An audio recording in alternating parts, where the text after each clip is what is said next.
James Comey, tomorrow, buddy, is your day of reckoning. Will you finally admit you tried to tip the scales for Hillary Clinton or continue to try to pull down President Trump? After weeks of negotiation, the former FBI director tomorrow scheduled to testify in front of the House Judiciary Committee on everything from alleged federal spying on the Trump campaign to his leaking of details on his interactions with the president. Earlier today on Fox News, Arizona GOP Congressman Andy Biggs said Republicans plan to read him the Riot Act. Watch. Mr. Comey knows a whole lot, and things like why he kind of usurped Attorney General Loretta Lynch's authority when he wrote his exoneration letter, why he pre-wrote it before the investigation was complete. I mean, we're still dealing with that stuff that we haven't resolved. We need to know about the leaks that he issued and how he manipulated appointment of a special counsel, inconsistent statements with his public statements and testimony that he gave to the Senate. I mean, there's a whole lot with Mr. Comey, and then we need to move into personnel that he worked with and what he knew about them, their biases, and why he left them in place and why he chose Mueller to kind of get to the special counsel, his relationship with Rod Rosenstein. There is a whole host of things that Mr. Comey knows, and he's made statements on. Some of them haven't been consistent, so we need to get to the bottom of that as well.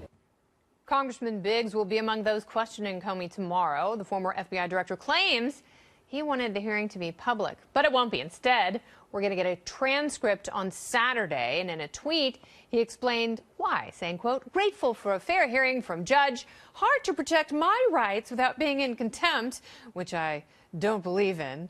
"So we'll sit in the dark, but Republicans agree I'm free to talk when done, and transcript released in 24 hours. This is the closest I can get to public testimony." Oh, Jim. But now there's also a troubling report out on the now infamous FISA warrant application that initially led to the spying on the Trump campaign. According to The Hill, Comey and others knew the evidence for that warrant was shaky before the investigation began, but they pushed hard for it anyway. So should we believe what Comey says when he appears in the Capitol tomorrow? Joining now, Fox News national security strategist and former deputy assistant to President Trump, it is Dr. Sebastian Gorka, rejoining the show. Welcome back, sir. Thanks for having me back. Look at that. Also the author of Why We Fight. We spoke about that book just weeks ago. So let's talk a little bit about James Comey and his connection to special counsel and how leaking the memos that he had written, some of which contain classified information, made their way into the public sphere. And that's how we have Robert Mueller. What do you want some of these committee members to push hardest on? Well, this might surprise you, Kennedy, but I'm less interested in his culpability in giving Hillary a walk.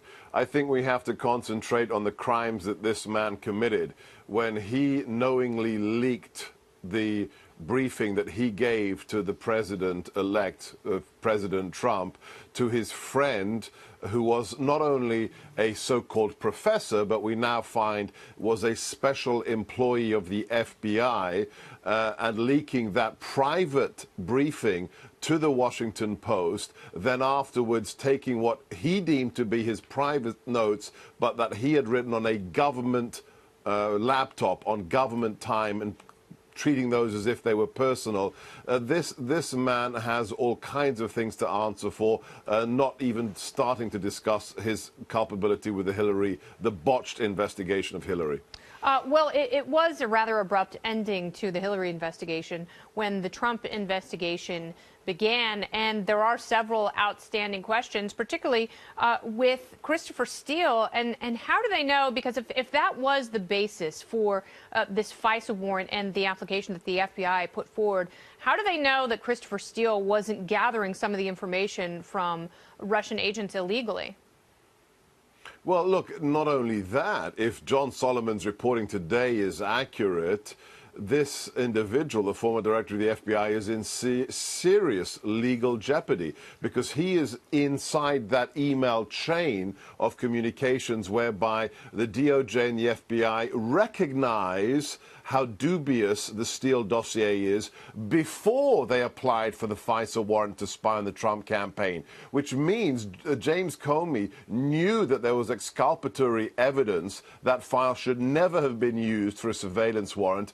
and he also potentially lied about when they fired Steele as an asset of the FBI. Up to now, they've told us, oh, he was leaking to the press after we got the FISA warrant, and that's why we fired him.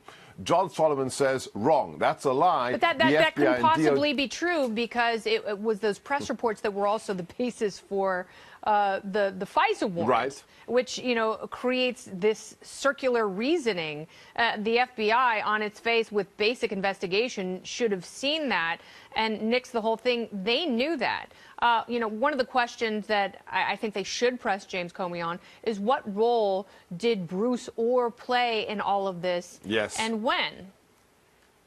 Absolutely, absolutely. Not only that, when you have the FBI investigators allow people who are suspects in the Hillary case to actually act as counsel to Hillary, and then the FBI, this is unheard. The FBI was ordered to destroy Hillary's laptops. On what basis? That decision had to have come from the 7th floor of the Hoover Building in Washington, and that might actually lead to the very desk of former FBI Director James Comey. Well, doesn't that mean that he has, in fact, committed perjury in some of his congressional testimony? Yes.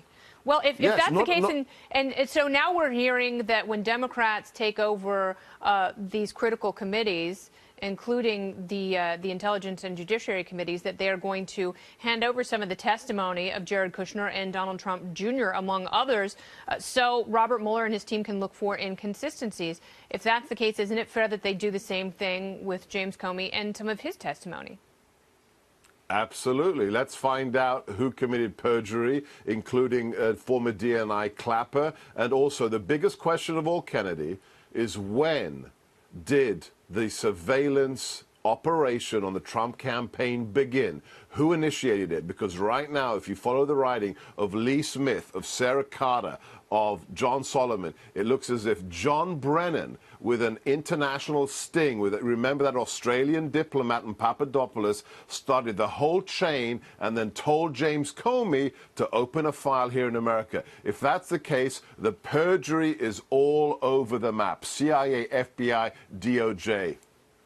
And, you know, we also have to see if national security was compromised in any of this, because as with Hillary Clinton and, you know, her server scandal, that is the biggest issue. Were lives ever at stake? And was government power abused in order to obtain politically damaging information? So far, they have not achieved their goal of pulling down the president yet.